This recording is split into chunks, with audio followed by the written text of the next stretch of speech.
आप सभी का मेरे यूट्यूब चैनल धूमकेतु जीएस क्लासेस में बहुत बहुत स्वागत है। दोस्तों, हम लोग मध्यकालीन इतिहास के टॉप 100 वेरी इंपॉर्टेंट क्वेश्चंस की सीरीज को डिस्कस कर रहे हैं। तो हम लोगों ने पार्ट 1 डिस्कस कर दिया। तो जो हमारे फ्रेंड्स पार्ट 1 नहीं देखें, पहले वो पार्ट 1 देखें, उसके बाद ये जो है पार्ट 2 स्टार्ट करें। और ये सीरीज जो है सभी वनडे एग्जाम के लिए इंपॉर्टेंट, चाहे वो यूपी पुलिस हो, यूपीएसआई का हो, ठीक है, यूपी ट्रिपल एससी पेट का हो, ठीक है, आरओ का भी एग्ज़ाम में यहाँ से क्वेश्चन आ जाते हैं। तो ध्यान से देखिएगा और एक दो बार और रिवाइज करके देख लेंगे तो आपको हमेशा के लिए याद हो जाएगा। तो चलिए स्टार्ट करते हैं। तो 35 क्वेश्चन हम लोगों ने डिस्कस कर लिया है। 35 क्वेश्चन हमारे हो गए। 36वें क्वेश्चन से स्टार्ट करते हैं पार्ट 2। चलिए, मंगोल आक्रमणकारी चंगेज खान भारत की उत्तर पश्चिम सीमा पर निम्न में से किसके शासनकाल में आया था? Option A Alauddin Khilji, option B Iltutmish, option C Balban और ऑप्शन डी ऐबक। तो इसका करेक्ट आंसर होगा ऑप्शन बी, इल्तुतमिश के टाइम पे आया था। कब आया था? 1221 ईस्वी में आया था, ठीक है। और इल्तुतमिश का शासनकाल कब से कब तक था?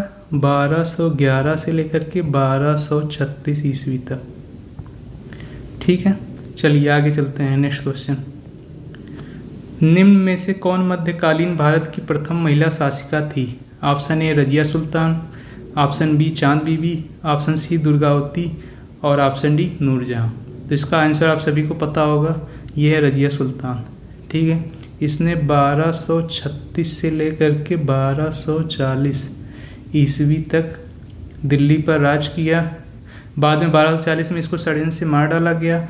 जब इल्तुतमिश का मृत्यु हो गया 1236 में, तो उसका पुत्र रुकनुद्दीन गद्दी पर बैठा। और जब वो अवध में रिविलियन को दबाने गया हुआ था, विरोध को दबाने गया था, उस टाइम पे रजिया सुल्तान ने खुद को सुल्तान घोषित कर दिया। और ये एफिशिएंट रूलर भी थी, ठीक है। तो ये याद रखिएगा। चलिए अगला क्वेश्चन, चंगेज खान का मूल नाम था?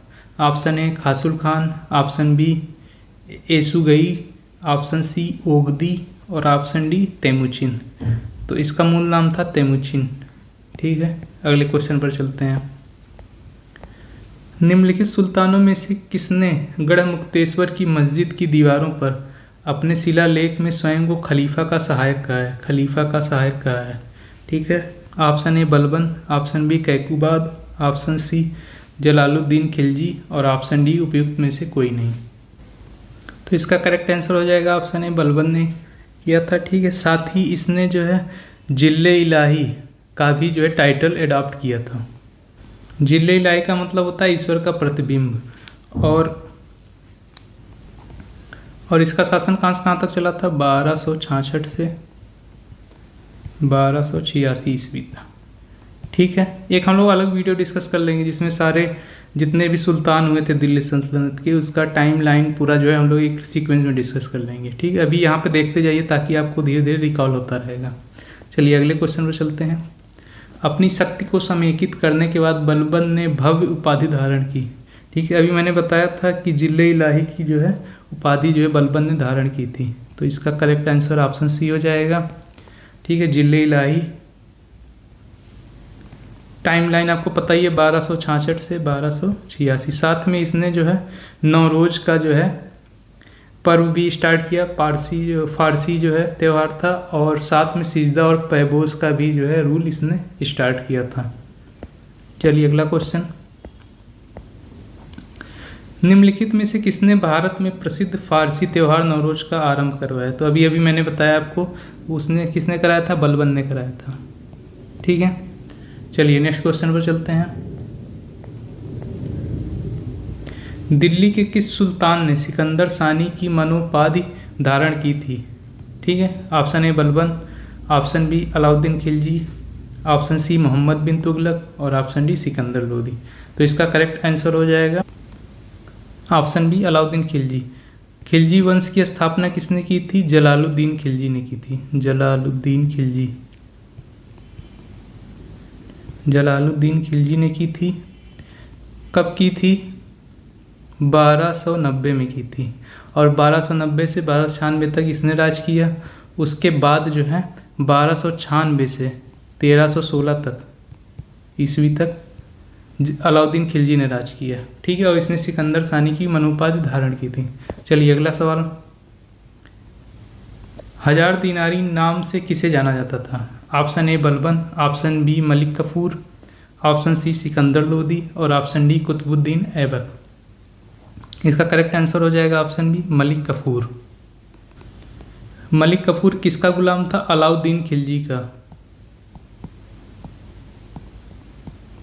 अलाउद्दीन खिलजी का गुलाम था। इसने गुजरात पर जब विजय प्राप्त की थी वहाँ से उसको मलिक कफूर मिला था और ये 1000 दिनार में इसको ख़रीदा गया था वहाँ पे, तो इसीलिए इसको 1000 दिनारी भी कहा जाता है, 1000 दिनारी। ठीक, चलिए अगले सवाल पर चलते हैं।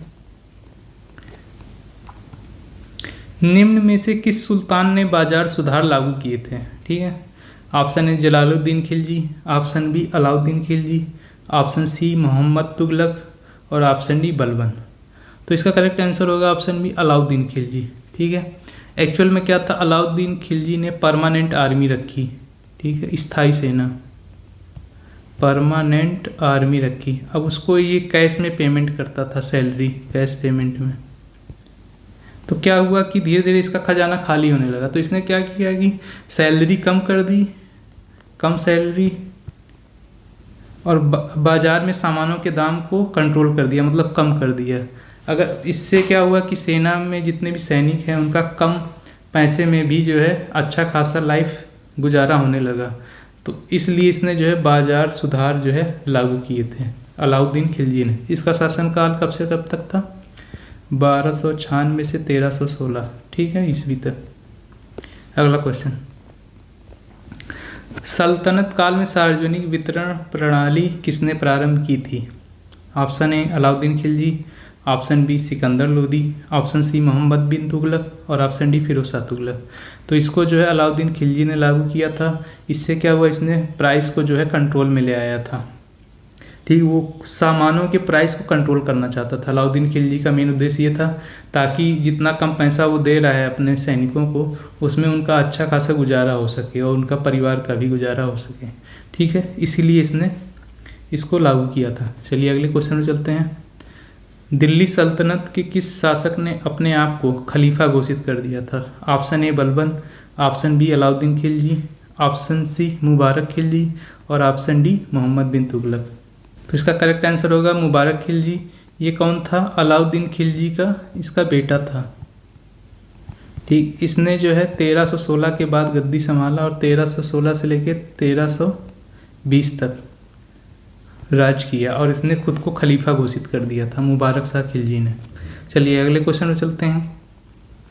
47वां क्वेश्चन, बेरोजगारों के सहायतार्थ दिल्ली के निम्नलिखित सुल्तानों में से किसने रोजगार कार्यालय की स्थापना की थी? ठीक है, ऑप्शन ए बलबन ने, ऑप्शन बी मोहम्मद बिन तुगलक ने, ऑप्शन सी अलाउद्दीन खिलजी ने और ऑप्शन डी फिरोज शाह तुगलक ने। तो इसका करेक्ट आंसर होगा ऑप्शन डी फिरोज शाह तुगलक ने की थी। ठीक है, तो एक चीज़ और देख लेते हैं, इसने कब से कब तक इसका शासनकाल रहा, ताकि आपको धीरे धीरे चीज़ें याद रहती हैं। 1351 से लेकर के 1388 तक। ठीक है, इसने बहुत सारे काम करवाए, हम लोग धीरे धीरे करके उसको डिस्कस करते जाएंगे। ठीक है, अभी तो हम लोगों ने ये देख लिया रोजगार कार्यालय की स्थापना किसने करवाई थी। तुगलक वंश के संस्थापक कौन थे? तो वो थे गयासुद्दीन तुगलक, जिनको गाजी मलिक भी कहते थे। और तुगलक वंश कहाँ से कहाँ तक चला? 1320 से लेकर के 1414 ईस्वी तक चला। ठीक, तो ये भी याद रखिएगा। और इसकी स्थापना किसने की थी? गयासुद्दीन तुगलक, जिसको जो है गाजी मलिक भी कहा जाता था। चलिए अगले क्वेश्चन पर चलते हैं। सर्वप्रथम लोक निर्माण विभाग की स्थापना की थी। ठीक है, तो इसका भी करेक्ट आंसर हो जाएगा ऑप्शन डी फिरोज शाह तुगलक ने की थी। ठीक है, इसका काम इन लोगों ने मिलकर के जो है 300 नए नगरों का निर्माण करवाया और इसको कहा जाता था उस समय शोहरत आम, शोहरत ए आम। ठीक, PWD पब्लिक लोक निर्माण विभाग को जो है शोहरत आम कहा जाता था। ठीक है, इसने 300 नए नगरों का निर्माण करवाया, जिसमें फतेहाबाद, हिसार, फिरोजपुर, जौनपुर, फिरोजाबाद, ये जो है मेन इसके शहर थे। चलिए अगले क्वेश्चन पर चलते हैं। दिल्ली का जो सुल्तान भारत में नहरों के सबसे बड़े जाल का निर्माण करने के लिए प्रसिद्ध है वह था। ठीक है, तो इसका करेक्ट आंसर ये भी हो जाएगा सी, फिरोज शाह तुगलक। ठीक है, हम लोगों ने फिरोज शाह तुगलक का टाइमलाइन देख लिया था 1351 से 1388 ईस्वी तक। ठीक है, पीडब्ल्यूडी लोक निर्माण विभाग का भी इसने ही स्टार्टिंग करवाया था, रोजगार विभाग का स्टार्टिंग कराया था। एक और इसमें नहीं होगा क्वेश्चन, वो मैं बता देता हूँ, दारुल सफ़ा।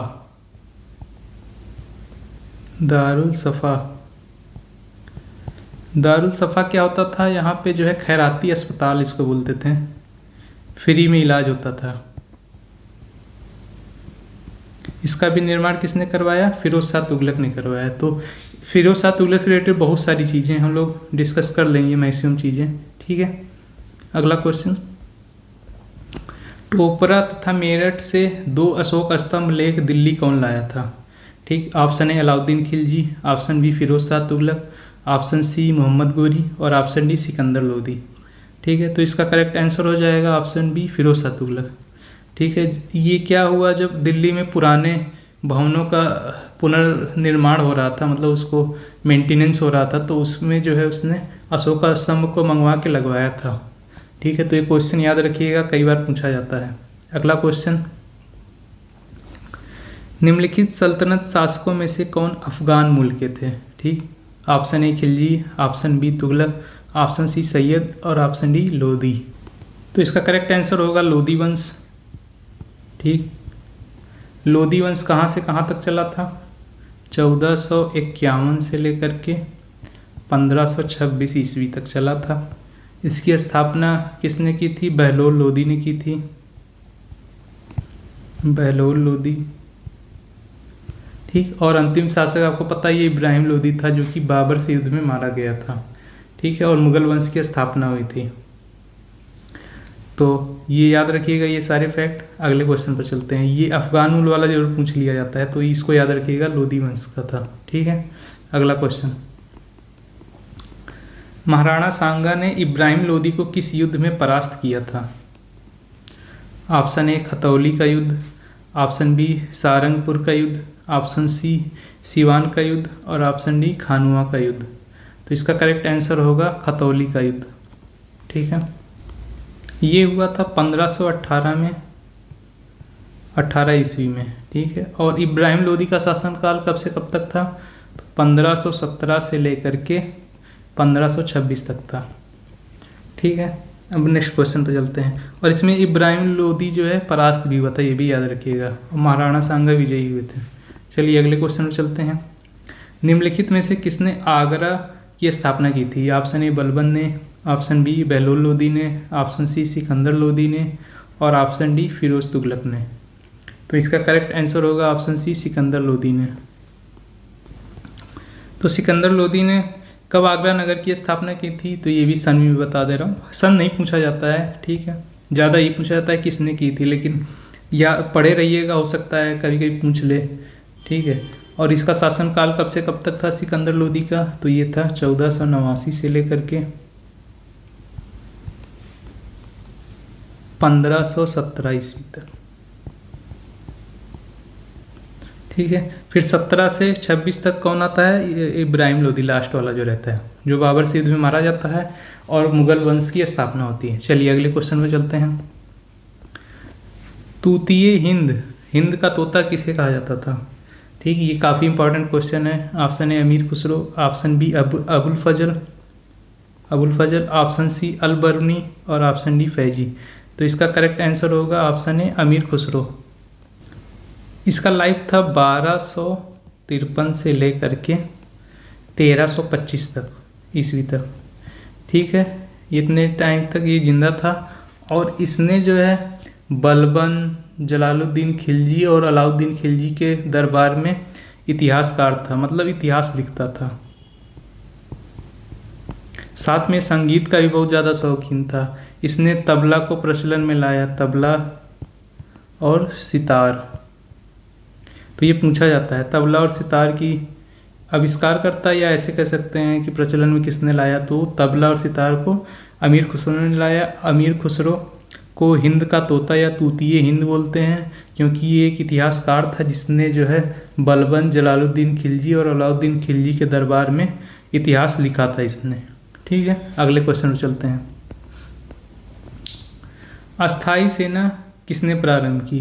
तो अभी अभी मैंने बताया था कि अलाउद्दीन खिलजी ने जो है अस्थाई सेना बनाई, और अस्थाई सेना को सबसे पहले नगद वेतन देने का प्रावधान अलाउद्दीन खिलजी ने बनाया। तो उसने देखा उसका राजकोष खाली होने लगा, तो उसने क्या किया कि सैलरी कम कर दी सैनिकों की, और उसने क्या किया, बाजार पर नियंत्रण कर दिया, सामानों पे बाजार पर नियंत्रण, उसके दाम पे नियंत्रण ले आया, सस्ते दामों में सामान मिल रहे हैं। अब उसका कम पैसे में भी सैनिकों का अच्छा खासा गुजारा होने लगा।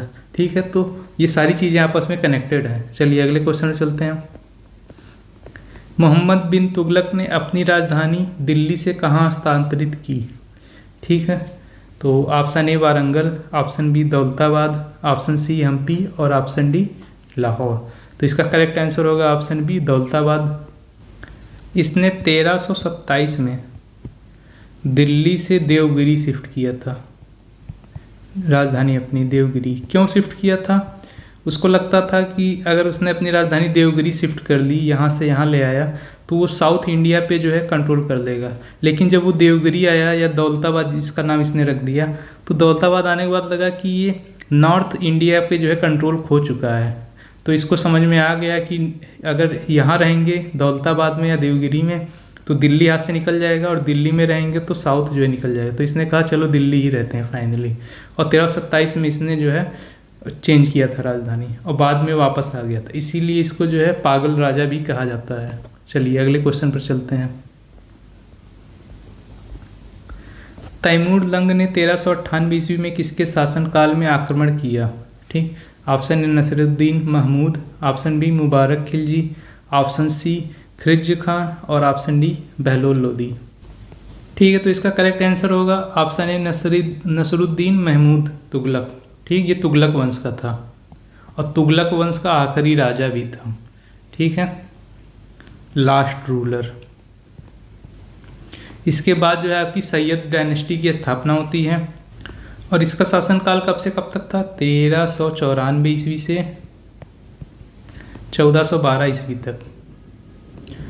और 1398 इसने आक्रमण किया, तो नसरुद्दीन महमूद तुगलक जो है ये तुगलक वंश का शासक इसी समय था। ठीक है, अगले क्वेश्चन में चलते हैं। ब्राह्मणों पर सर्वप्रथम जजिया कर किसने आरोपित किया? Option A Iltutmish, option B Firoz Tughlaq, option C Balban और ऑप्शन डी अलाउद्दीन खिलजी। तो इसका करेक्ट आंसर देख लेते हैं, फिरोज तुगलक। ठीक है, मैं जजिया से रिलेटेड बहुत सी चीज़ें आपको बता देता हूँ। सबसे पहले ये क्या है, एक धार्मिक कर है, रिलीजियस टैक्स है, धार्मिक कर है। ठीक है, ये नॉन मुस्लिम लोगों के ऊपर लगाया जाता है। ठीक है, अपना धर्म फॉलो करने के लिए। तो सबसे पहले जजिया किसने लगाया था? वो था कुतुबुद्दीन ऐबक। लेकिन उस समय ब्राह्मणों के ऊपर जजिया नहीं लगाया गया था। तो जब फिरोज शाह तुगलक जो है अपने शासनकाल में आया, तो उसने ब्राह्मणों के ऊपर भी जजिया लगा दिया। इसका काफ़ी विरोध हुआ दिल्ली में, लोगों ने भूख हड़ताल किया, लेकिन उसने नहीं माना। तो लास्ट में हिंदुओं ने डिसाइड किया कि हम ब्राह्मणों का जो है जजिया कर सब लोग मिल करके उसको वहन करेंगे, सब लोग देंगे मिल करके। ठीक है, एक क्वेश्चन और पूछा जाता है, जजिया ख़त्म किसने किया? तो अकबर ने ख़त्म कर दिया था जजिया। और लगाया किसने था? कुतुबुद्दीन ऐबक ने लगाया था। और ब्राह्मणों पर किसने लगाया था? फिरोज शाह तुगलक ने लगाया था। तो इतने सारी चीज़ें पूछी जाती हैं। चलिए अगले क्वेश्चन में चलते हैं। सर्वप्रथम किस सुल्तान ने सिंचाई कर लगाया? Option A Firoz Tughlaq, option B Jalaluddin Khilji, option C Ghiyasuddin Tughlaq और ऑप्शन डी अलाउद्दीन खिलजी। तो इसका करेक्ट आंसर होगा ऑप्शन ए फिरोज शाह तुगलक। ठीक है, इसने नहरों का निर्माण करवाया था, और जहाँ भी नहरों की सिंचाई होती थी, ठीक है, तो वहाँ पे एक कर लिया जाता था जो कि 1/10वां हिस्सा होता था उसके प्रोड्यूस का या उत्पादन का। इसको क्या बोलते थे सिंचाई कर को? हक ए सर्व, हक ए सर्व। ये भी करके पूछ लिया जाता है, याद रखिएगा, हक ए सर्व कहा जाता है। और फिरोज शाह तुगलक ने सिंचाई पर कर लगाया था, जो कि 1/10वां हिस्सा था उत्पादन का, और जिसको हक के स्वरूप कहते थे। चलिए अगला क्वेश्चन, दिल्ली के किस सुल्तान ने अपनी आत्मकथा लिखी? Option A Muhammad bin Tughlaq, option B Sikandar Lodi, option C Firoz Tughlaq, और ऑप्शन डी इनमें से कोई नहीं। तो इसका करेक्ट आंसर होगा फिरोज शाह तुगलक ने लिखी। इसको इंग्लिश में हम लोग शॉर्ट में FST बोलते हैं, फिरोज शाह तुगलक। ठीक है, और उस किताब का नाम क्या था? फतूहाते फिरोज शाही। ठीक, किस भाषा में लिखा था? फारसी भाषा में लिखा था। ये चीज़ याद रखिएगा, ज़्यादा ये नाम पूछा जाता है फतूहाते फिरोज शाही, और किसने लिखा था? फिरोज शाह तुगलक ने खुद लिखा था अपनी आत्मकथा। ठीक है, अगले क्वेश्चन चलते हैं। गुलरुखी के नाम से कौन जाना जाता था? Option A Sikandar Lodi, option B Arjun Dev, option C Firoz Shah Tughlaq, और ऑप्शन डी इनमें से कोई नहीं। तो इसका करेक्ट आंसर हो जाएगा ऑप्शन ए सिकंदर लोदी। तो ये जो भी कविताएं लिखता था या रचना लिखता था, उसमें अपने आप को उपनाम दिया था इसने, गुलरुखी। उपनाम गुलरुखी के नाम से लिखता था। ठीक है, सब लोग अपना अपना रखते हैं एक उपनाम, तो इसने अपना नाम गुलरुखी रखा था। ठीक है, यहाँ कभी कभी कुछ लोग यहाँ से अर्जुन देव से कंफ्यूज होते हैं, तो ये मत होइएगा, सिकंदर लोदी ने ये टाइटल ले रखा था, गुलरुखी। चलिए अगला क्वेश्चन, सांकेतिक मुद्रा का प्रचलन किसने किया था? Option A Iltutmish, option B Alauddin Khilji, option C Mohammad bin Tughlaq, और ऑप्शन डी ये सभी। तो इसका करेक्ट आंसर होगा ऑप्शन सी मोहम्मद बिन तुगलक। ठीक है, तो इसने टोकन करेंसी स्टार्ट की थी। इस समय दोस्तों देखिए टोकन करेंसी ही चलती है, लेकिन क्या है उस समय उसने उसको सही तरीके से इम्प्लीमेंट नहीं किया, और उसका क्या हुआ, कॉपी बनने लगा और वैल्यू जो है पैसे की बहुत डाउन हो गई। तो इसी वजह से ये वाला जो है आइडिया फेल हो गया था बहुत बुरी तरह से, टोकन करेंसी का। तो इसका आंसर याद रखिएगा, मोहम्मद बिन तुगलक। चलिए अगले सवाल पर चलते हैं। ठीक है, अष्ट दिग्गज किसके दरबार में थे? Option A Krishna Dev Rai, option B Ram Rai, option C Harihar प्रथम, और ऑप्शन डी देवराय द्वितीय। ठीक है, तो इसका करेक्ट आंसर होगा ऑप्शन ए कृष्ण देव राय, और ये जो है कहाँ के राजा थे? विजयनगर के राजा थे।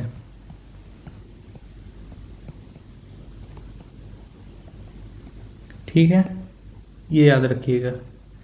और आगे के सारे क्वेश्चन हम लोग पार्ट 3 में डिस्कस कर लेंगे और ख़त्म हो जाएगा, जिसमें हम लोग जो है ये भी विजयनगर अंपायर को भी डिस्कस करेंगे अच्छे से, और मुगल अंपायर को डिस्कस करेंगे। ठीक है, हमारा ये पार्ट रह जा रहा है।